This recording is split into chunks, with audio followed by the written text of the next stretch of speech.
La pregunta concreta es, hay muchos que no comprendemos qué es el neoliberalismo o qué es el liberalismo.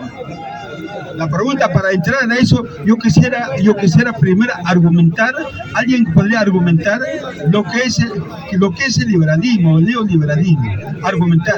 Mírame, para pretender argumentar sobre el campo del liberalismo, uno tiene que saber qué cosa es la mano invisible. Uno, por favor. Después de la mano invisible, tiene que saber qué cosa es la ley de Say. Después de la ley de Say, tiene que saber qué cosa es una ventaja comparativa. Después de la ventaja comparativa, tiene que saber cuál es el negocio internacional. Y por tanto, son los 4 elementos que constituyen el modelo liberal.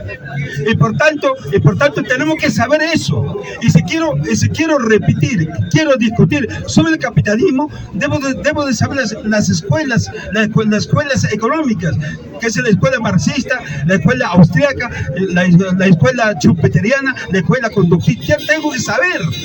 Entonces hay muchos que hablan por hablar, aduciendo como si el capitalismo es de lo peor. Señor, es cierto, el capitalismo no será la panacea del mundo, no es la panacea del mundo, pero el capitalismo definitivamente trae cosas interesantes. Uno de ellos, defendiendo inclusive la economía planificada cuando la tecnología está en avanzada, la inteligencia artificial. Van dos, lo que es la infotecnología, lo que es los macrodatos, la infobiología. Con eso ya estamos en adelante, entonces vamos pretendiendo hablar del comunismo. Señor, eso ahorita ya están aplicando todo ello. Entonces yo quisiera que alguien argumenta cuál es el núcleo fundamental del neoliberalismo. Para empezar a debatir, una cosa muy interesante, núcleo, argumentos, no chamullos. A ver, disculpe, acá el señor acá ha dicho que está retando a que todo el mundo hable y según lo que a él mejor le parece. Acá Jaimito, acá de la plaza, quiere debatir acá uno. A ver, ¿quiere usted debatir con Jaimito? A ver, le van a llamar. ¡Jaime!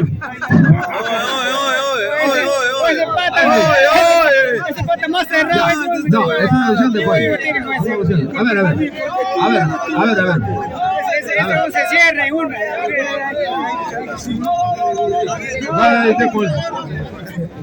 Someter a votación si bueno, en primer término voy a explicar mi posición. Mi posición es el modo de producción colectivo, y dentro de ese modo de producción colectivo está el comunismo. Eso defiendo yo. El opuesto tiene que defender el capitalismo, no hay otro, si no, no hay debate. ¿Quién puede defender el capitalismo? Que levante las manos, pues, ¿quién puede defender? Bien, compañero. Entonces, el modo de producción colectivo se basa fundamentalmente en la participación del hombre con la naturaleza. Y en ese sentido, el comunismo tiene 3 partes integrantes. Uno, es la economía planificada colectiva. 2, el materialismo histórico dialéctico. Y 3, es el campo de la lucha de clases sociológicamente. Eso está en este momento próspero y está aplastando al capitalismo. En ese sentido, creemos, amigo, del que el marco ideopolítico del comunismo, prácticamente como negación del capitalismo, hoy en día solamente le queda este orden social, reprimir económica, social y políticamente. En otras palabras, reprimir económica, filosófica y sociológicamente. Entonces yo pregunto, ¿cuál es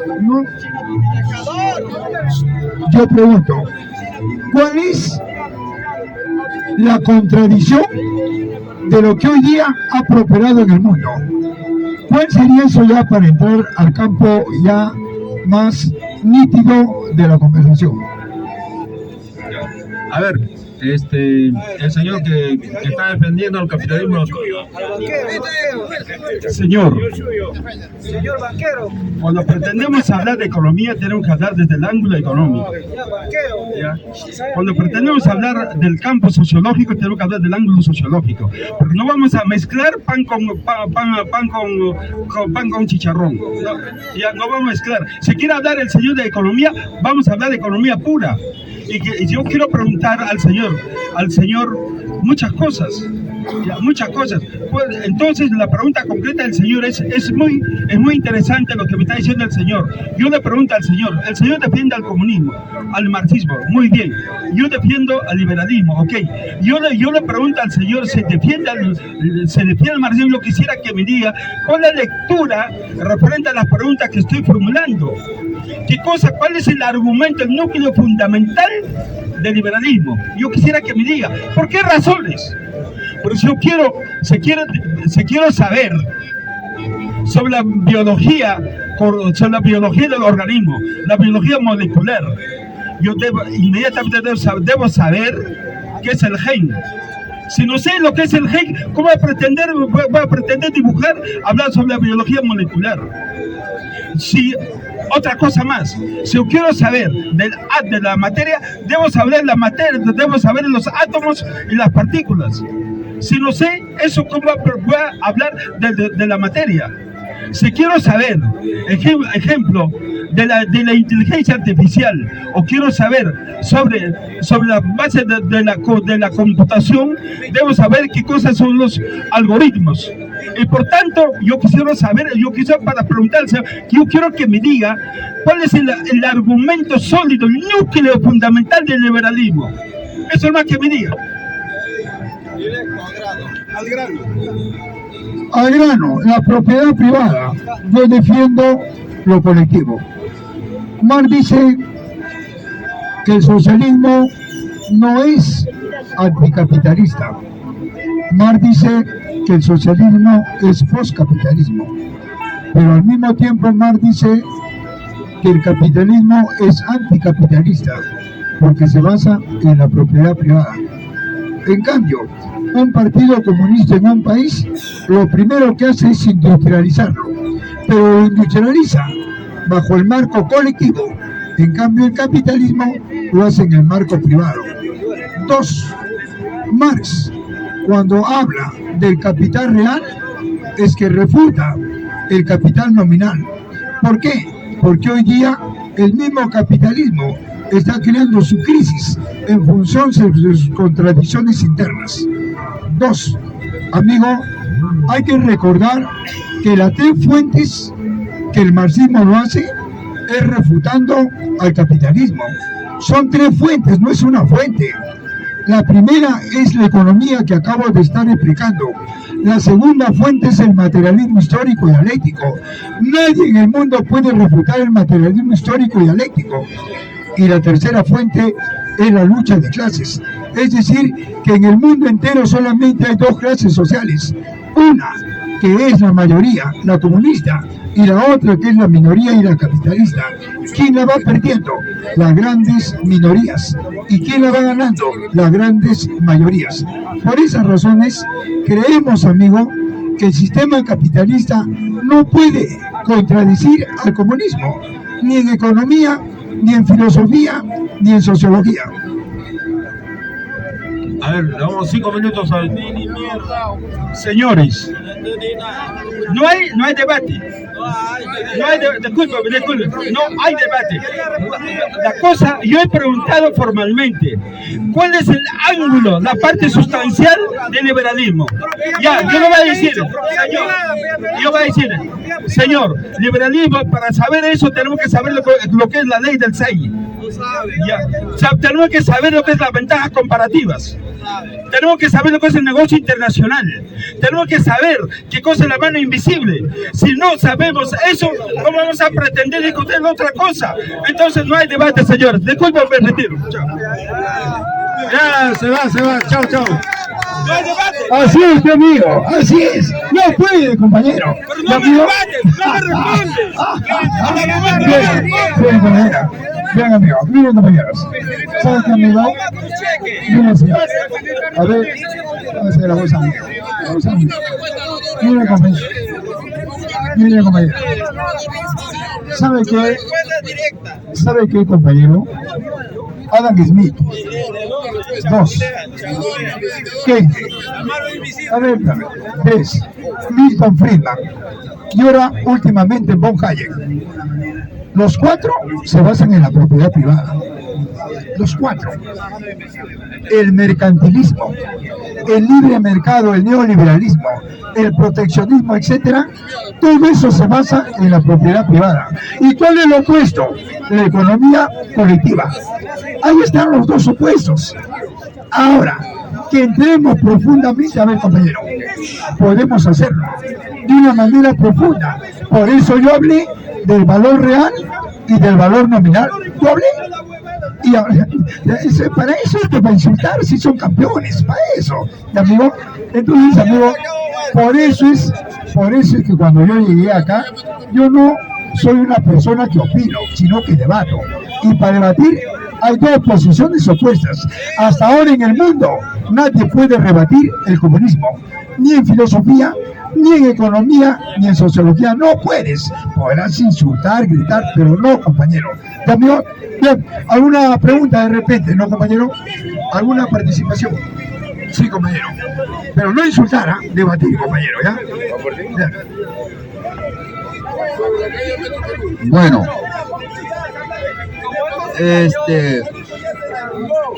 una pregunta quiero hacerle al distinguido acerca de la participación,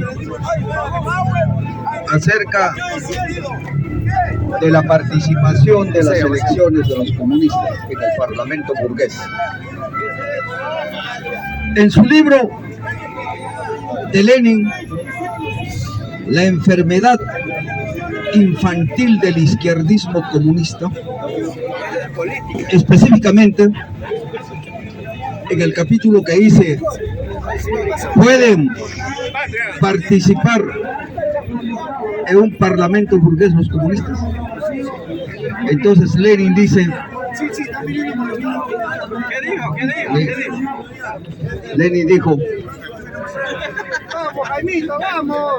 si el parlamento burgués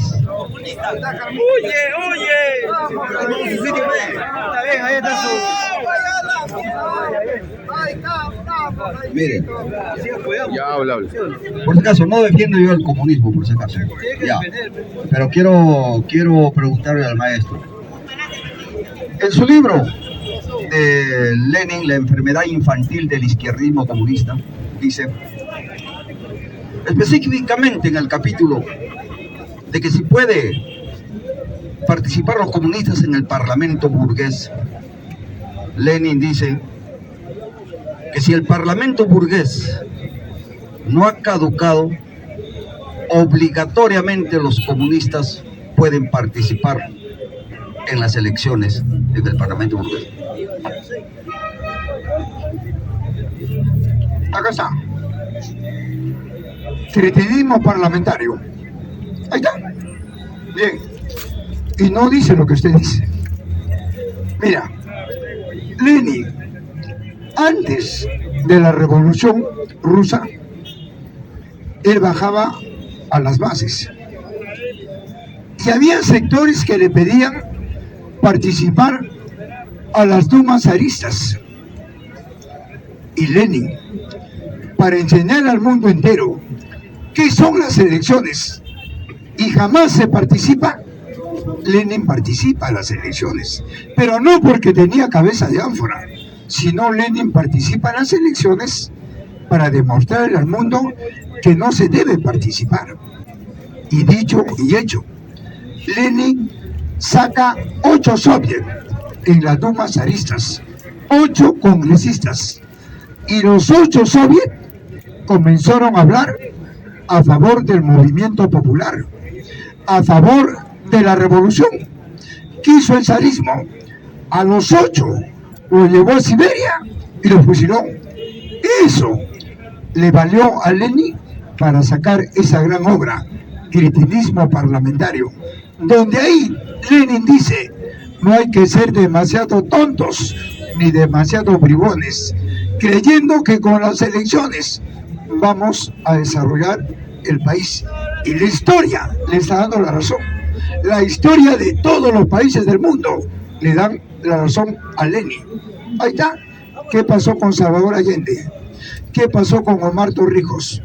¿Qué pasó con Jaime Roldós en el Ecuador? ¿Qué pasó con ellos? Oiga, lo volaron en el aire. ¿Por qué? Porque querían trabajar a favor del pobre, estando en el Estado burgués, y lo eliminaron. O sea, Lenin no se equivocó. Entonces, compañero, por eso es que un comunista no puede participar a las elecciones, porque dejaría de ser comunista. Estaría violando los postulados del marxismo. ¿Me dejo entender?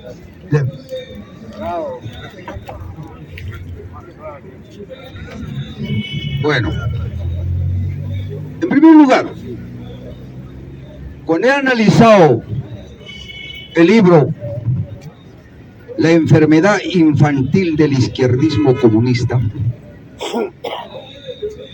me doy con la sorpresa de que ese libro no está dirigido a la izquierda del Parlamento burgués,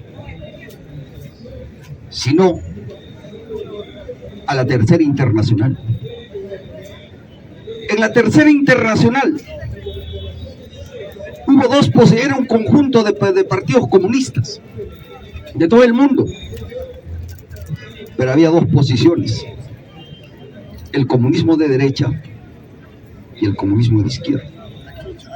Y justamente ese libro es una crítica al comunismo de izquierda británico, al comunista de izquierda alemán y al comunista de izquierda holandés de la Tercera Internacional. Entonces, el comunismo de derecha son los marxistas leninistas, y el comunismo de izquierda son los marxistas proletarios.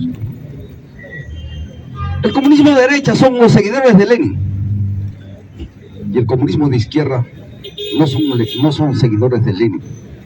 El comunismo de izquierda dice específicamente, los comunistas británicos, los comunistas holandeses y los comunistas alemanes dicen de que no creen en la revolución rusa, tildándolo de una revolución pequeño burguesa. No creen en las elecciones. ¿Por qué? Porque para el comunismo de izquierda británico, alemán y holandés, cuya máxima lideresa es Rosa de Luxemburgo, ¿ya? Para ellos nunca sucedió una revolución proletaria. Por tanto, la revolución rusa es una revolución burguesa. ¿Está usted de acuerdo con esa posición? En primer lugar, el amigo está desarrollando lo que es capitalismo, y está bien, pero él no sabe defender el capitalismo. Obviamente, que es el capitalismo el que niega al comunismo, y es el comunismo el que niega al capitalismo. Mire, en la Tercera Internacional, 1919, convocada por Lenin en Argentina, Lenin no dice lo que él dice.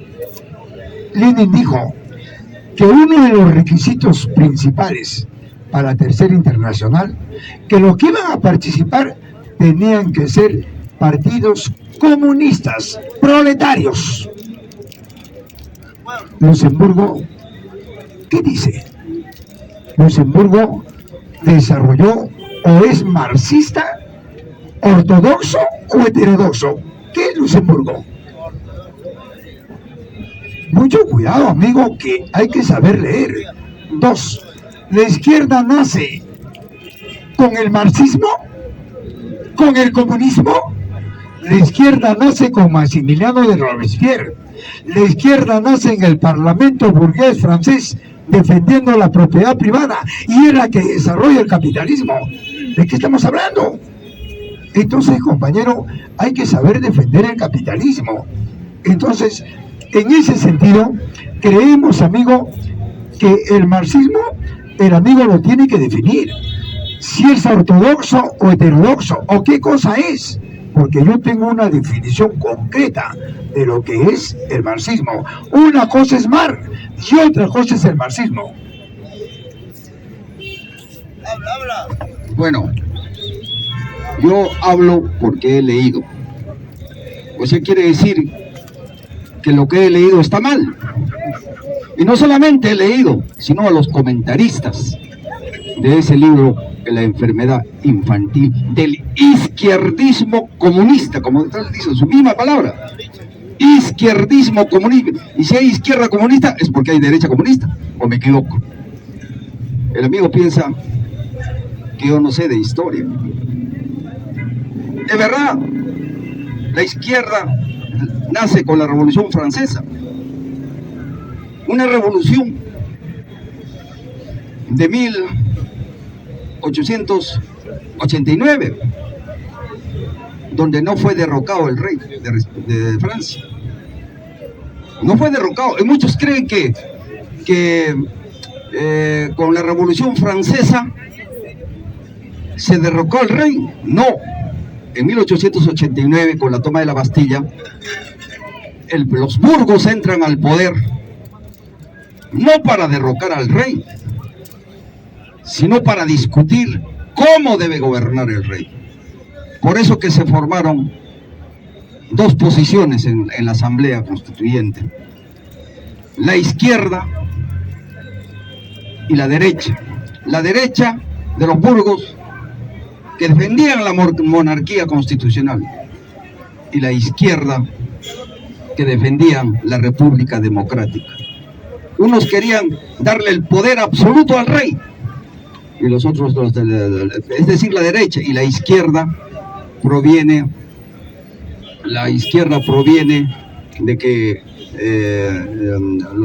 los que son los jacobinos le dan, que estaban porque al rey deben darle un poder relativo. Esa era la discusión hasta 1892, donde se realiza la segunda revolución, la revolución de las Tullerías, la toma del Palacio de las Tullerías.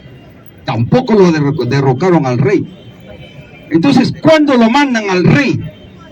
¿Cuándo lo mandan al rey a la guillotina? En el año 1793, cuando había una amenaza de guerra entre del reino prusiano y del reino austriaco. Entonces, ¿qué le encuentran al rey de Francia? Le encuentran que se comunicaba con los enemigos de Francia y por eso lo mandaron a la guillotina. Por eso que lo mandaron a la guillotina, pero hay que comprender que es una revolución donde no fue derrocado el rey, sino lo mandaron a la guillotina por esta situación. Es como en el Perú, sucedió algo similar en el año 1979, cuando un suboficial de la Fuerza Armada de la Aérea lo fusilaron por dar información a Chile. En las mismas circunstancias murió el rey de Francia. De ahí proviene la izquierda, y ahora tenemos la izquierda en el Parlamento burgués, la derecha y la izquierda. Pero el amigo no me responde hasta ahora si existe el comunismo de derecha y el comunismo de izquierda en la Tercera Internacional. Y me dice que se fundó en Argentina la Tercera Internacional, en los libros dicen que es en Moscú, en el año 1919. Lo pueden ver en sus celulares. A ver, cimiento, que vean. En el año de 1919 en Moscú se fundó la Tercera Internacional. Vean, cimiento. Vuelvo a repetir, compañeros. Mire, el compañero no ha definido, ha hablado de Francia. Yo te pregunto, ¿el burgo era opuesto al señor feudal?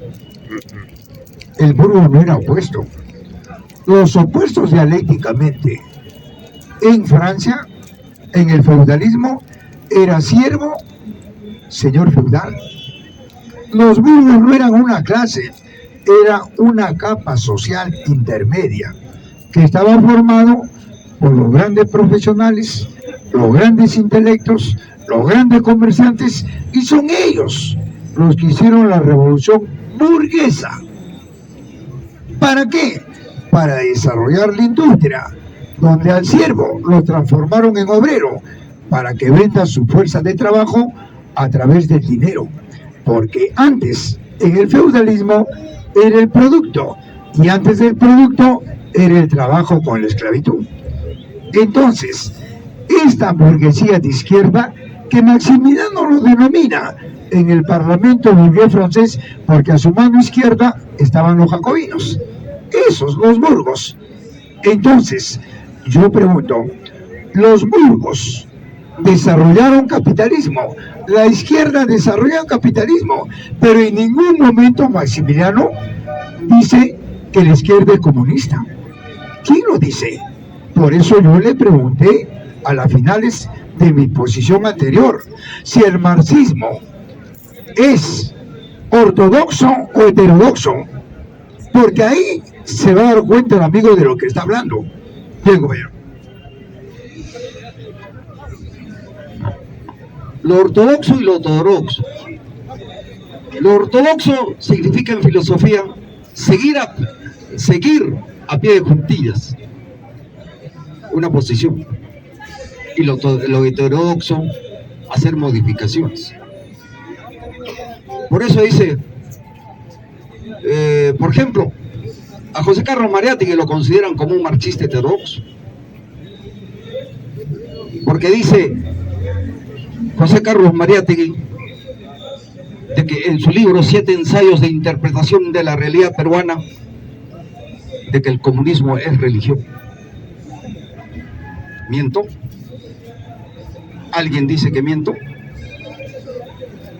Si alguien me dice que miento, lo puedo demostrar con un libro en mano. Por eso, cuando dice, por ejemplo, Carlos Marx, que la religión es el opio del pueblo, Mariátegui no sostiene esa posición. Para José Carlos Mariátegui, el comunismo es religión. ¿Y por qué dice que es religión José Carlos Mariátegui? Bueno, hay una disyuntiva. Por ejemplo, al amigo le escucho decir que Mariátegui viajó a la Tercera Internacional, pero en su libro 7 ensayos de interpretación de la realidad peruana dice que no viajó porque su familia no lo permitió cuando estaba en Europa. Si gustan, lo leemos. Si alguien me dice que no, lo leemos en el libro 7 ensayos de interpretación de la realidad. ¿Y por qué dice José Carlos Mariátegui de que el comunismo es una religión? Porque cuando viajó a Europa se contactó con escritores rusos. Mario Gorki, autor del libro La Madre, ella lo comentó,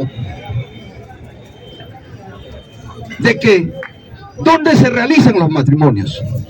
Por ejemplo, cuando se realizan los matrimonios aquí en Lima, ¿dónde las parejas dónde juramentan? ¿Dónde juramentan su lealtad? Ante Dios, ante el altar. Y en Rusia, ¿dónde juramentan su lealtad? Ante la tumba de Lenin. ¿Y eso no es religiosidad? ¿Eso no es religiosidad? Es por eso que José Carlos Mariátegui no está detrás de lo... Ustedes ven el factor, por ejemplo, el factor religioso de la obra 7 ensayos de interpretación de la realidad peruana, solamente es un comentario histórico, sociológico y antropológico, más no, su posición es de que el comunismo es religión para José Carlos Mariátegui. Miren, compañeros, es cierto lo que dice él. Mariátegui personalmente no fue porque tenían una debilidad física, ¿verdad? Pero él participó porque ordenó a una comisión que vaya al partido o a la Tercera Internacional. Y él aprobó todos los puntos que pedía Lenin Mariátegui. Ahora que si Mariátegui no participó, no hubiera enviado esa comisión, mandó esa comisión. Entonces, compañero, no podemos limitar eso. Ahora bien, en segundo lugar, ¿el hombre nace religioso o lo hacen religioso? Pero para el amigo, el hombre nace religioso. Marx fue religioso, lo hicieron religioso y fue discípulo del idealista Hegel. El joven hegeliano fue Marx, y Marx lo estudió y luego lo puso de cabeza a Hegel con la cuarta fase de la dialéctica, en las 4 fases que hay en el mundo. Entonces el compañero no está documentado. Oiga, nadie nace religioso, lo hacen en el proceso. Algunos se quedan buscando a Dios, otros lo niegan filosóficamente, y uno de ellos es Marx, Lenin, Stalin, Mao, etcétera, etcétera. Pero vuelvo a repetir, para que el amigo se dé cuenta de lo que ha dicho, ¿el marxismo es ortodoxo o heterodoxo? Esa es la piedra angular que el amigo tiene que decir para que se dé cuenta de lo que está hablando. Me dio la razón de que Mariátegui no viajó a Rusia, mandó una comisión. Pues yo le he escuchado decir que viajó, o he escuchado mal en anteriores oportunidades, pero ese es una de las, desde el punto de vista de que Mariátegui dice que el comunismo es religión, ahí se le considera marxista heterodoxo. Por eso, ahora dice Carlos Marx de que la religión es el opio del pueblo. El opio del pueblo, es decir, que adormece al pueblo, es decir, que le impide las luchas al pueblo. Pero desde el punto de vista de Mariátegui no es así, porque dice Mariátegui en su libro 7 ensayos de interpretación que toda revolución es religiosidad. Lo dice en su libro, si quieren lo leemos, si alguien dice no. Ahora, ¿por qué dice Mariátegui de que todas las revoluciones son religiosas? Porque muchas revoluciones se hicieron bajo las banderas de la religión. Por ejemplo, pensemos a Moisés, que liberó al pueblo egipcio bajo las banderas de la religión. Tenemos a Gandhi, que independizó la India bajo las banderas de la religión. Tenemos la polaca, la francesa Juana de Arco, que luchó contra el yugo británico, contra la opresión británica bajo las banderas de la religión. ¿Y es acaso que la revolución rusa no fue gracias a un sacerdote? Donde el amigo nunca le he escuchado mencionar que la revolución rusa es gracias a un sacerdote. En el año de 1905, Georgi Gapón, que condujo la primera revolución en el año de 1905, el católico ortodoxo Georgi Gapón.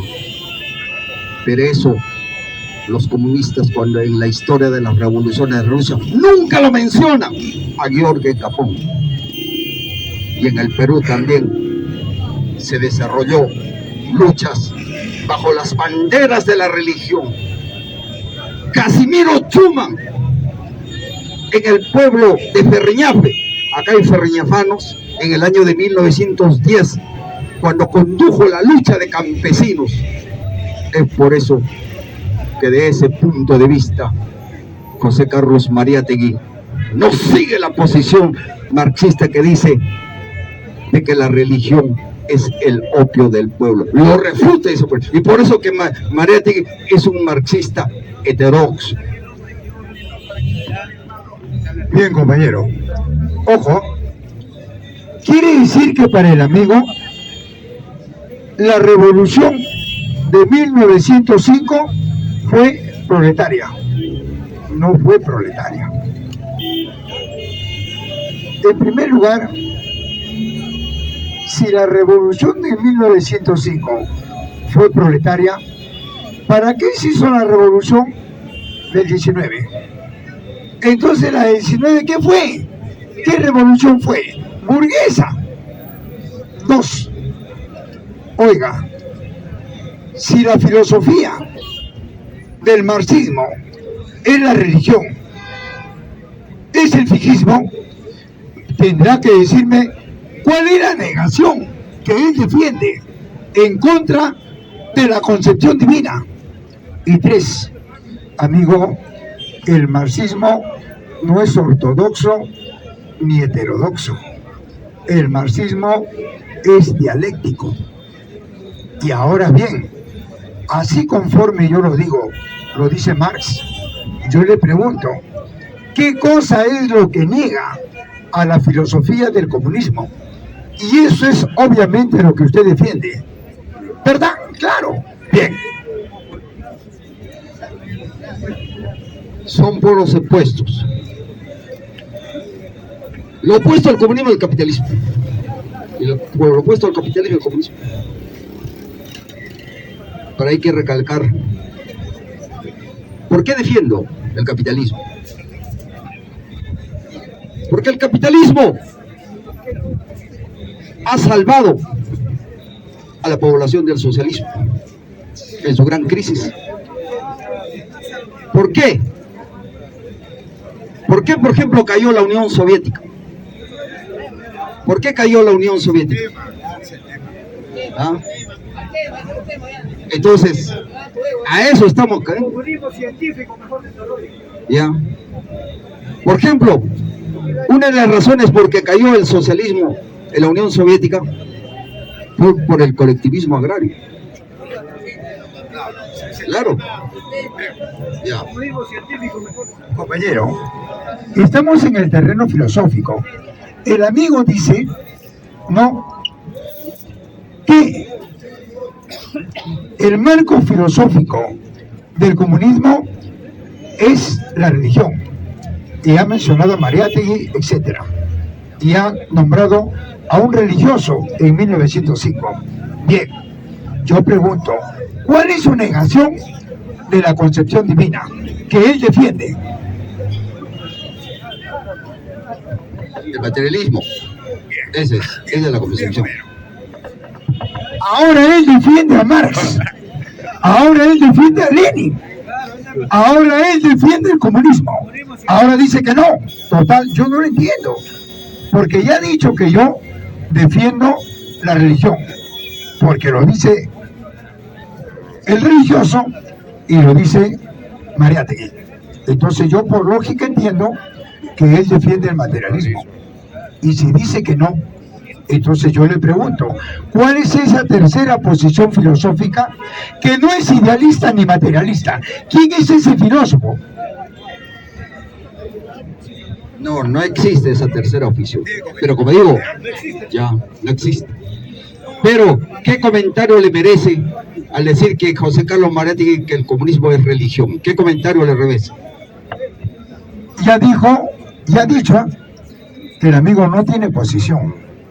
No, ahora me hace una pregunta. ¿Qué comentario me merece?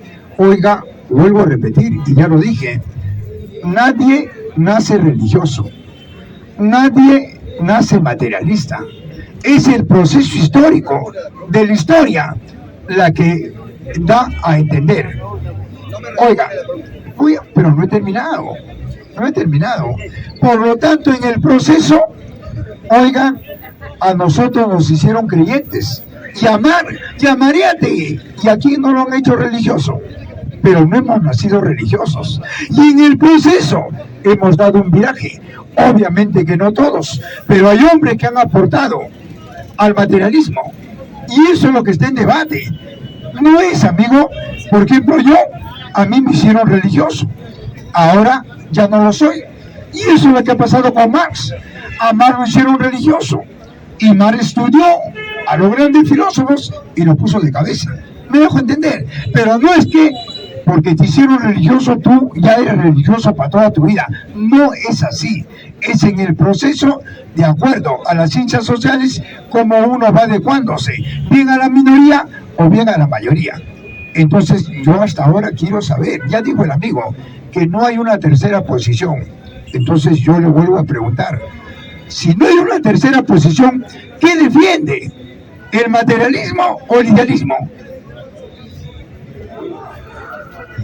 Lo que pasa es que el amigo me desvía la pregunta. Yo le he preguntado bien claro, ¿por qué dice que José Carlos Mariátegui el comunismo es religión? Nada más que me responda eso, que no se despinda que uno nace religioso, que lo han bautizado, no.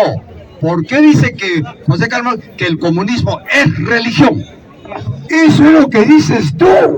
Dame un autor, dame. A ver, léelo, y léelo completo, ¿eh? No me saques citas, léelo completo. Bien.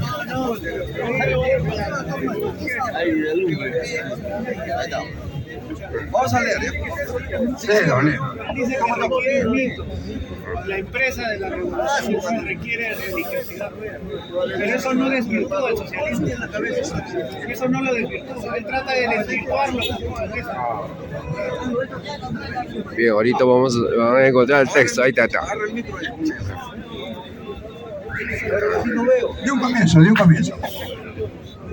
Por estas y otras razones. No, antes Sí, no, de eso. mira. Antes de eso. Ya. Bueno, antes quiero comentar sobre este punto de José Carlos Mariátegui, de que uno de los mayores críticos de la religión en el Perú fue el anarquista González Prada, uno que despotricaba de la religión.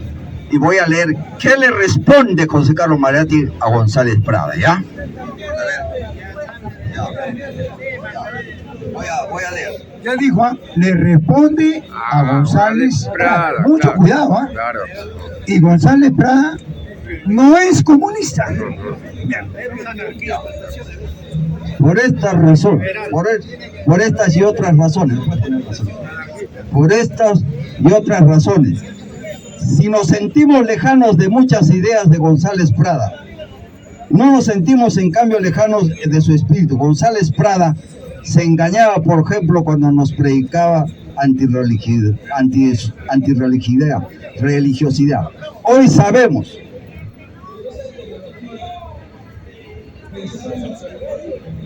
Hoy sabemos mucho más que en su tiempo sobre la religión, como sobre otras cosas. Sabemos que una revolución es siempre religiosa. La palabra religión tiene un nuevo valor, un nuevo sentido. Sirve para algo más que para designar un rito, una iglesia. Poco importa que los soviets escriban en sus afiches de propaganda que la religión es el opio del pueblo. El comunismo es esencialmente religioso. Sigue. Lo que motiva aún equívocos es la vieja acepción del vocable González Prada. Repite eso. Lo que motiva aún equívocos es la vieja acepción del vocablo. González Prada predecía el tramondo de todas las creencias, sin advertir que él mismo era predicador de una creencia, confesor de una fe. Lo que más se admira en este racionalista es su pasión. Lo que más se respeta en este ateo, un tanto más, es su ascetismo moral, su ateísmo es religioso. Ahí está. ¿En qué se basa José Carlos Mariátegui para hablar de religión? Se basa en González Prada. Se basa en González Prada. Él, ahí está, al último lo dice. Por eso, es relativo. Pero no me digas que lo dice Lenin. ¿Y quién hizo la revolución? ¿No lo hizo Lenin? Por eso, pues, amigo, entonces él se basa en González Prada, le está contestando a González Prada, y aparte, él termina hablando de equívoco. Ahí está. ¿Y a quién se refiere cuando habla de equívoca? González Prada. Compañero, ¿de qué estamos hablando? Ahí dice, poco importa que los soviets pongan sus afiches la propaganda de que la religión es el opio del pueblo. Mira. Hoy sabemos más que nunca que el comunismo es esencialmente religioso. ¿Y después qué dice? ¿Y después qué dice? ¿Y después qué dice? Mira, lo que dice... Pero después qué dice? ¿Cómo lo define a González Prada? Como un ateo religioso. ¿Han escuchado? Ateo religioso. Le pregunto, ¿ser ateo es ser materialista? Ah, entonces Vargas Llosa es ateo. Vargas Llosa es ateo. Jura ante el rey de España. Entonces, ¿de qué estamos hablando? Es que el amigo está confundiendo Claro. ateísmo con materialismo. El ateísmo está ¿dónde? A ver, compañero, ¿el ateísmo dónde está? ¿En el capitalismo o en el comunismo? Capitalismo. En el capitalismo. ¿Ya, amigo? Sí. Por eso, hay muchos ateos. Por ejemplo, el amigo cuando habla de religión, piensa que hay, él solamente piensa que la religión es una concepción divina, pero no es así. Hay religiones ateas, hay religiones que no creen en la concepción divina. Por ejemplo, el budismo es una religión atea. No creen en el alma, no creen en el espíritu. Entonces, por eso que Mariátegui habla del ateísmo religioso. Por ejemplo, no se me permites, cuando leo un libro donde dice, en una de sus revistas de Mariátegui, Amauta, habla del ateísmo católico en México. ¿Cómo es eso el catolicismo ateo en México? ¿Qué había sido? Que hay una secta de los católicos que ya no creen en un Cristo de la divinidad, sino un Cristo tan igual como nosotros como personas, pero son religiosos. A eso le llama Mariátegui la religión atea. Bien, compañero, el ateo defiende la concepción divina. El ateo. El materialista no. Ahora, él habla de Buda. Yo le pregunto, ¿Buda es Dios o Dios es Buda?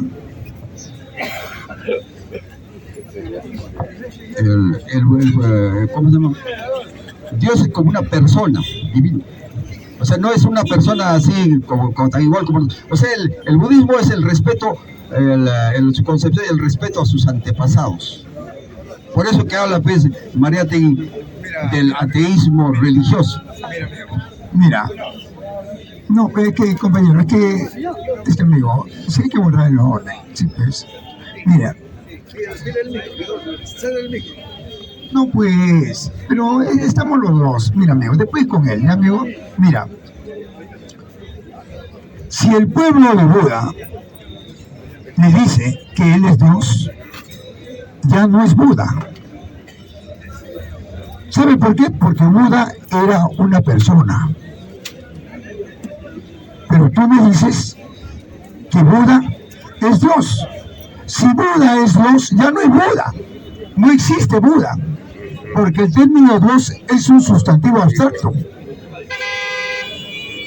Pero si vamos a la concepción divina, hablamos de Dios, estamos hablando de que Dios no existe, pues, sino es inventado por el conocimiento del hombre. ¿Por quién? Por los grandes filósofos idealistas. Pero el problema que están esperando acá, y que estoy esperando yo, es que ¿cuál es tu posición? ¿El materialismo o el idealismo. Idealismo. Bien, ya lo dijo. Él defiende la concepción divina y obviamente yo defiendo la concepción materialista. Entonces, sí, entonces dime tú, si tú defiendes la concepción divina, ¿cómo es que la tercera fase de la dialéctica niega a la cuarta fase? Mira, como ya te decía anteriormente, tú parece que no has interpretado bien lo que quiere decir Marati del ateísmo religioso. ¿Por qué le dice a González Prada ateo religioso José Carlos Mariatti? Mira, amigo, el ateo es religioso. El ateo no es materialista. El materialista no necesita ser ateo. ¿Por qué? Porque se basa en las relaciones materiales de existencia. En cambio, el ateo no. El ateo se basa en este orden social, en este sistema, que es opuesto. Pero yo te pregunto, porque ya me has dicho que tú defiendes la concepción divina. Y uno de los grandes pilares filosóficamente de la concepción divina es Hegel, que desarrolla la tercera fase de la dialéctica. Entonces yo te pregunto, ¿cómo es que Hegel no refuta a la cuarta fase de la dialéctica, que es la de Carlos Marx? Bien, amigos, ya no hay debate, ya el otro amigo ya está, defiende la concepción ya idealista. está divagando, ya no hay debate. Y justamente Bien, Carlos amigos, Marx se basa no su se olviden tesis de suscribirse, sobre no se la olviden de dialéctica seguir, hegeliana. Tú anteriormente hablaste, por ejemplo, de las fuentes regalarnos del like, marxismo. ya no hay debate, amigos. Yo conozco la fuente del Buenas vistas marxismo, de es la economía clásica El inglesa, otro señor que el socialismo defiende lo que es utópico el francés metafísico y la dialéctica ya no tiene hegeliana. argumentos. Gracias, amigos. La Gracias. cuarta etapa, dicen los marxistas,